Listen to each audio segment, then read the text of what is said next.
Assalamualaikum warahmatullahi wabarakatuh. Di sini akan dijelaskan mengenai inti regional dan regionalisasi dunia. Yang pertama yaitu inti region atau region core. Inti region atau region core mempunyai karakteristik yang jelas, yaitu bagian yang mempunyai karakteristik paling kuat dari unsur yang dijadikan kriteria region. Bagian ini umumnya terletak di bagian tengah. Pada region nodal, bagian pusat ini biasanya menjadi kendali yang mengatur pola budaya atau administrasi wilayah sekitarnya. Umumnya, wilayah core ini adalah wilayah yang pertama kali berkembang dan menjadi pusat pertumbuhan sejauh kondisi fisikal di sekitarnya, yang memungkinkan. Semakin jauh dari titik pusat, pengaruh core ini makin melemah dan di sanalah terletak zona transisi yang mendapat pengaruh dari core lain. Pola keruangan dari perkembangan aktivitas manusia cenderung memusat atau berkelompok.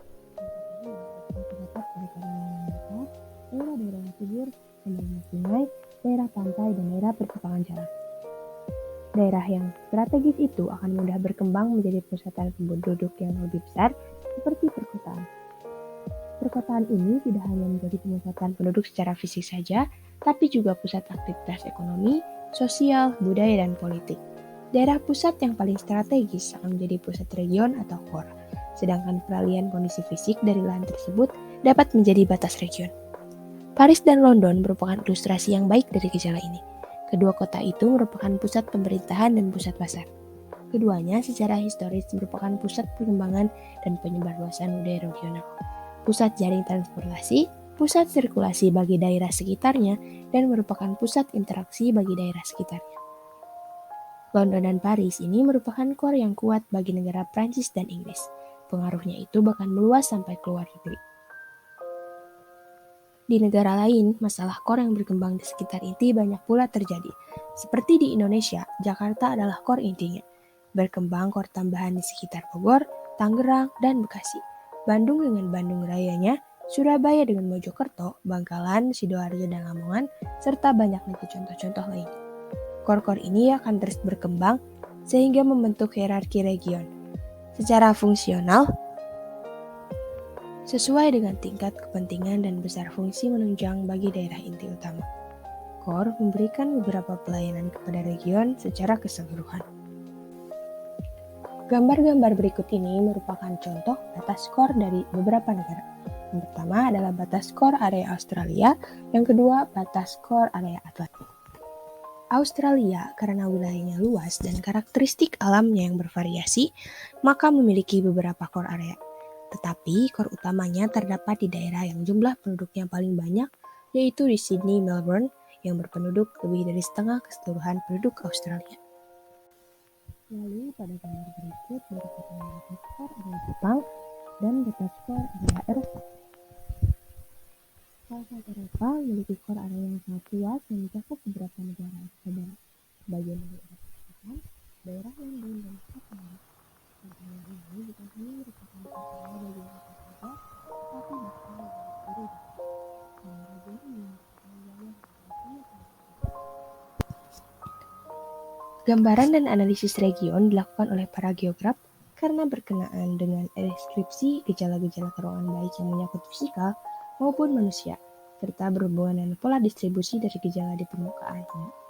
Geografer akan selalu peduli terhadap keberadaan benda-benda, gejala, fenomena yang ada di permukaan bumi. Selain itu, geografer juga selalu melihat hubungan timbal balik antar region, asosiasi wilayah, dan interaksi keruangan. Pola yang dipetakan tidak bersifat statis, tapi senantiasa mengalami perubahan sebagai akibat dari dinamika itu sendiri. Mengingat kedinamisan aktivitas manusia dan interaksi manusia itu sendiri, dengan alam maupun dengan manusia lain di permukaan bumi, maka dalam menganalisis unit regional dan menentukan asosiasi wilayah, penting sekali memperhatikan dimensi waktu. Perubahan teknologi seperti peningkatan komunikasi menyebabkan meluasnya kekompakan region. Perubahan itu mungkin secara bertahap.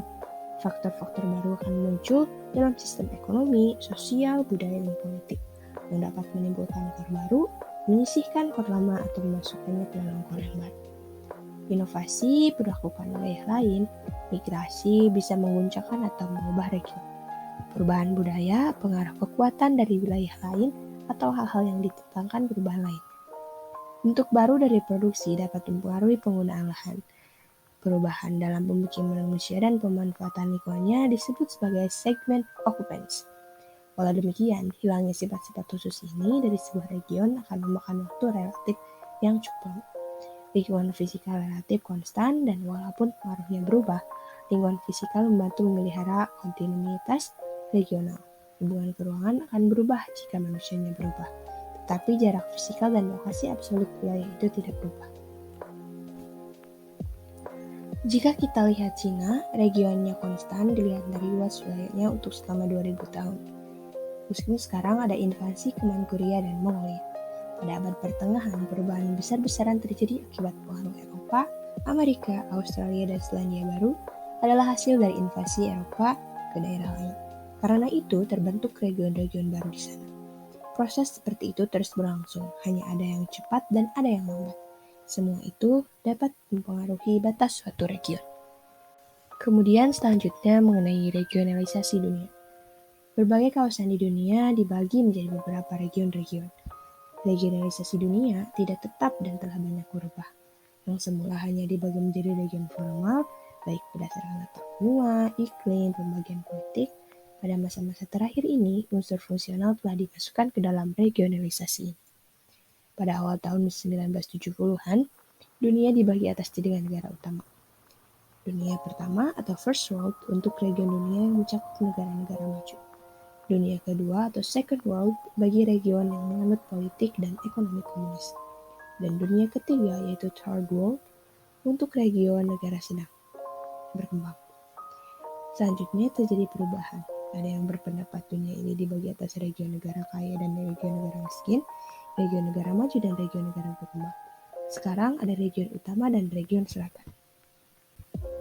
Pada gambar berikut ini adalah sistem region dunia yang dibuat oleh Alan Pilbrook.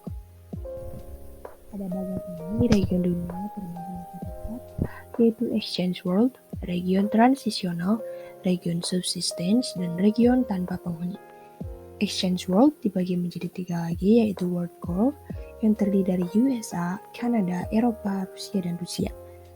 Lalu belahan selatan yang terdiri dari Amerika Selatan, Afrika Selatan, Australia, dan Selandia. Lalu yang ketiga yaitu Jepang. Lalu selanjutnya region transisional yang terdiri dari Meksiko dan daerah Karibia. Lalu region subsistence yang dibagi 3, yaitu intensif yang terdiri dari Asia Timur dan Asia Selatan, lalu campuran yang terdiri dari Asia Tengah, Asia Barat Daya, dan Afrika Utara.